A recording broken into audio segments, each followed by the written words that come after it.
नमस्कार, आप देख रहे हैं दैनिक साथी हरियाणा। साथियों, भिवानी में लेडी टीचर मनीषा की मौत के 9 दिन बाद अंतिम संस्कार कर दिया गया। तीसरी बार पोस्टमार्टम व सीबीआई जांच से लेकर तमाम पहलुओं पर हरियाणा सरकार पीड़ित परिवार को संतुष्ट करती हुई दिखाई दी। वहीं दूसरी ओर वीरवार को डीजीपी आईपीएस शत्रुजीत कपूर सामने आए और प्रेस वार्ता कर हर सवाल का जवाब दिया जो लोग जानना चाहते थे। हमने एक यंग बिटिया को खो दिया। बेटियां सबकी साझी होती है।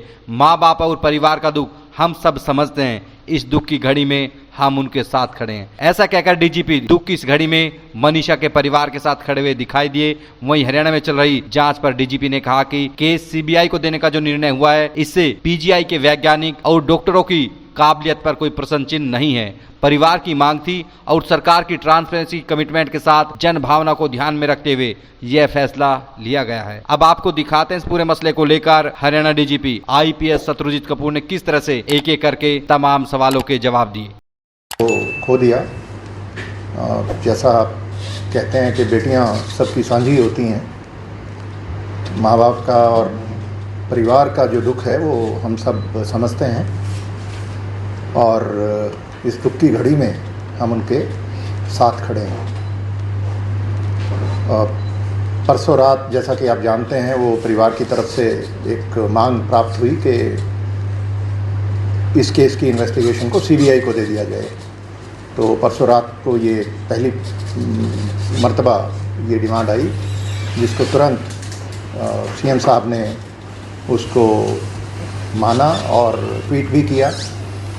और कल सुबह फिर एक और डिमांड प्राप्त हुई कि इसका जो एक तीसरा पोस्टमार्टम एम्स से कराया जाए। तो उसमें भी तुरंत हमने कोऑर्डिनेट करके एम्स से कल ही, जैसा कि आप जानते हैं, तीसरा पोस्टमार्टम भी करवाया गया। और इस केस के बारे में आपको पता है कि जो पहला पोस्टमार्टम है वो भिवानी में बोर्ड के माध्यम से करवाया गया था और उसके बाद एहतियातन एक और पोस्टमार्टम पीजीआई रोहतक, जो हमारा सबसे पुराना, सबसे रेप्यूटेड हॉस्पिटल है स्टेट में, तो वहाँ से सेकंड पोस्टमार्टम कराया गया।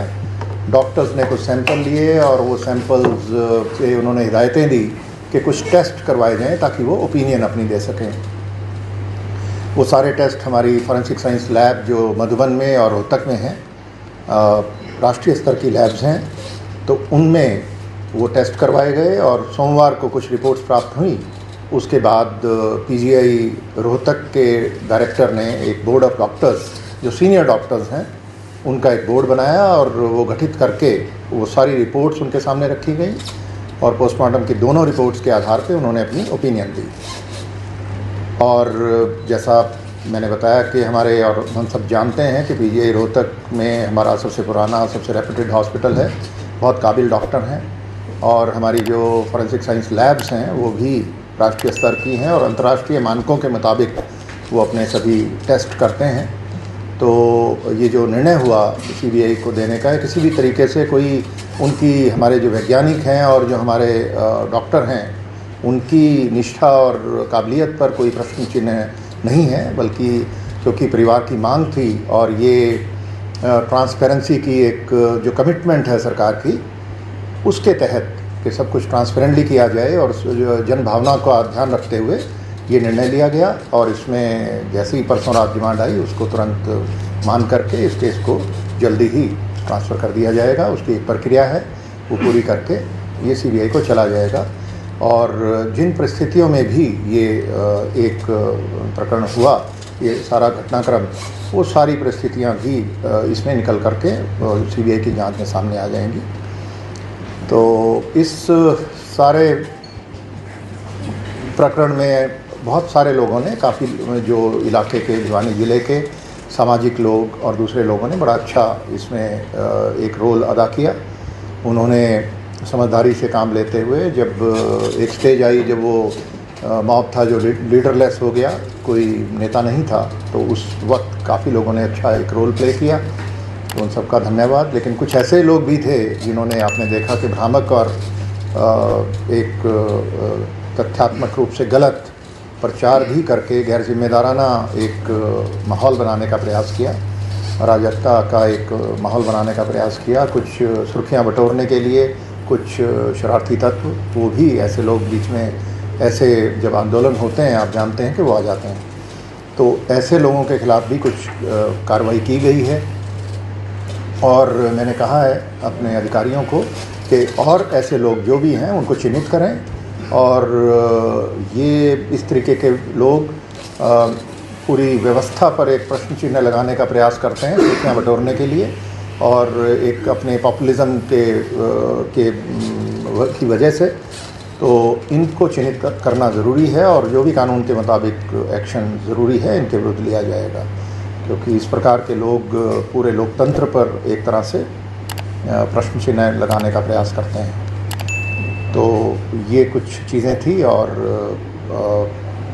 हम जो जैसा आपको पता है कि कुछ पुलिसकर्मियों पर भी एक्शन हुआ, वो किसी इन्वेस्टिगेशन की किसी कमी की वजह से नहीं हुआ। वो एक परिवार की शुरू में ये बातें आई कि उनके साथ व्यवहार कुछ ठीक नहीं किया गया, तो उसके चलते विभागीय कार्रवाई जो हुई उसमें जो भी आगे उनको प्रिंसिपल्स ऑफ नेचुरल जस्टिस के हिसाब से जो हमारी प्रक्रिया है उसके हिसाब से मौका दिया जाएगा अपनी बात रखने का और जांच आगे बढ़ेगी और जो जांच में दोषी पाया जाएगा उसके विरुद्ध कार्रवाई की जाएगी। सर ये मामला इतना लंबा देखिए साहब, जब ये सारा का सारा आपने देखा होगा कि जो इन्वेस्टिगेशन है पूरी की पूरी साइंटिफिक हुई अभी तक। ये सारी जो इन्वेस्टिगेशन की जो फाइंडिंग्स हैं वो दो चीज़ों पर आधारित हैं, पोस्टमार्टम की रिपोर्ट और फॉरेंसिक साइंस में जो टेस्ट हुए लैब्स में उनकी रिपोर्ट्स। तो जो टेस्ट होते हैं उनका एक प्रोटोकॉल है, उस प्रोटोकॉल में हम कंप्रोमाइज़ नहीं करते। जो हमारे वैज्ञानिक हैं इन लैब्स के अंदर वो इंटरनेशनल स्टैंडर्ड्स जो मानक हैं उनके मुताबिक अपने टेस्ट करते हैं, उनमें समय लगता है। और एक रिपोर्ट ऐसी है, आप देखिए वो अभी तक उसकी वो आ जाएगी एक रिपोर्ट, उसकी बहुत रेलिवेंस नहीं थी, पेरिफेरल थी, लेकिन उसका एक प्रोटोकॉल है। उन्होंने कहा जी 3 दिन लगेंगे। तो जैसा हम बीमार हो जाते हैं, हम लैब में टेस्ट कराते हैं तो कई बार ब्लड कल्चर और दूसरे टेस्ट होते हैं, आपको पता है उनमें 36 घंटे 48 घंटे का समय वो बताते हैं आपको, इतना समय लगता है। तो जो फॉरेंसिक साइंस के टेस्ट हैं उसमें लैब्स के अंदर उनमें जो समय लगा, और जब जैसे ही ये हमारी विसरा की रिपोर्ट मंडे को मिली, सोमवार जो गया उसको मिली, मंडे को ही हमने प्रयास किया कि इनको, वो उसी दिन बोर्ड बन गया और बोर्ड बनकर उन्होंने ओपिनियन दे दी जिसके बारे में आपको अवगत भी कराया गया। अभी ये मुझे लगता है कि ये सारी डिटेल्स इसको हम सीबीआई के ऊपर छोड़ दें तो बेहतर रहेगा। जहाँ तक कन्वेंशनली इस केस का मैं नहीं बात करूँगा, लेकिन हाँ ये माना जाता है कि अगर स्ट्रगल के साइन नहीं है तो वो खुद कंजम्पशन की तरफ इशारा करती है। और ये एक जो डीएनए का टेस्ट होता है उसमें जो फिंगर नेल्स हैं इनके अंदर जो हमारे डीएनए लेकर के वो टेस्ट करके वो रिपोर्ट ये कहती है कि कोई स्ट्रगल नहीं हुई। वो बरामद की गई है अभी तक पुलिस द्वारा? ये सारी चीज़ें अभी इन्वेस्टिगेशन में आएंगी और इसको अभी तक जहाँ तक मुझे ध्यान है कुछ सीन ऑफ क्राइम पे कुछ वो मिली हैं डिब्बे वगैरह, पर एग्जैक्टली इससे कनेक्टेड कौन सा है ये वो अभी तक मिली है पुलिस को? इसके बारे में आप कुछ बताना चाहेंगे? सर अभी तक जो वहाँ पे मौके पे जितने भी बोतल्स मिली हैं उन सभी का बैच नंबर जिस दुकान से खरीदी है उसके बैच नंबर के लिए कंपनी से मैच किया जा रहा है। और जब तक कंफर्म होगा, मतलब जैसे सर ने बताया आप लोगों को, since case has been proposed to be transferred to CBI, तो अब ये आगे की जांच वहाँ से होगी। एक पक्ष इसको मर्डर कहता है, एक पक्ष, दूसरा पक्ष जो सुसाइड मानता है, एक तीसरा पक्ष ऐसा मुझे कहता है कि ऑनर किलिंग की भी संभावना, क्या इससे लिहाज से भी ऐसा कि वो अब निष्कर्ष पे पहुंचना, मैं आप यही रिक्वेस्ट करूंगा कि इस स्टेज पर कुछ भी कहना उचित नहीं है। इसको हम सीबीआई के ऊपर छोड़ें और सीबीआई का हम तुरंत केस बना के भेज रहे हैं और एक प्रक्रिया है वो जैसे ही पूरी हो जाएगी उसमें केंद्र सरकार को भी एक नोटिफिकेशन करनी होती है, 2 नोटिफिकेशन होती हैं, एक पहले राज्य सरकार करती है उसके बाद केंद्र सरकार करती है, तो उसमें थोड़ा समय लग जाता है। लेकिन हाँ जी, अंतिम ये केस जो बिगड़ा था यहाँ से बिगड़ा था कि कुछ पुलिस कर्मचारियों का जवाब थी। जब हरियाणा पुलिस का टॉप को बहुत सॉबर है, क्या वो नीचे वाले पुलिस कर्मियों को ये ट्रेनिंग नहीं दी जाती कि लोगों के साथ इस तरह का बिहेवियर करें, ये हालात इसलिए ना बिगड़े? हाँ, इसमें क्योंकि वो जो बात आई, जब ये बात आई कि कोई व्यवहार ठीक नहीं था, तो उस पे तुरंत उसका संज्ञान लेकर के उनके विरुद्ध जो विभागीय कार्रवाई है वो आरंभ कर दी गई। और जहाँ तक इसमें जो 112 की बात आती है, 112 की हर कॉल रिकॉर्ड होती है। इसमें भी जो कॉल आई उनकी रिकॉर्डिंग मैंने सुनी। तो मैं कहूँगा एसपी साहब से रिक्वेस्ट करूँगा कि बाद में आप सबको शेयर करेंगे। और मैंने पाया कि जो 112 में जो इनिशियल रिस्पांस था वो बहुत अच्छा था। उसको ये जो चंडीगढ़ का तो उनकी काफ़ी ट्रेनिंग होती है। और यहाँ भी वही ट्रेनिंग हम अपने जितने भी ERV का स्टाफ है, जितने इमरजेंसी रिस्पांस व्हीकल्स हैं, इन पे जो लोग पोस्ट किए जाते हैं उनको भी वही ट्रेनिंग दी जाती है। यहाँ एग्जैक्टली क्या हुआ इसकी कोई रिकॉर्डिंग नहीं है, पर हाँ अब क्योंकि ये आरोप था और पीड़ित परिवार की तरफ से था, तो उस पर हमने पूरी उसको ध्यान देते हुए, तवज्जो देते हुए उनके विरुद्ध विभागीय जांच की प्रक्रिया शुरू कर दी। उसमें जो भी उसका नतीजा निकलेगा उस हिसाब से कार्रवाई की जाएगी।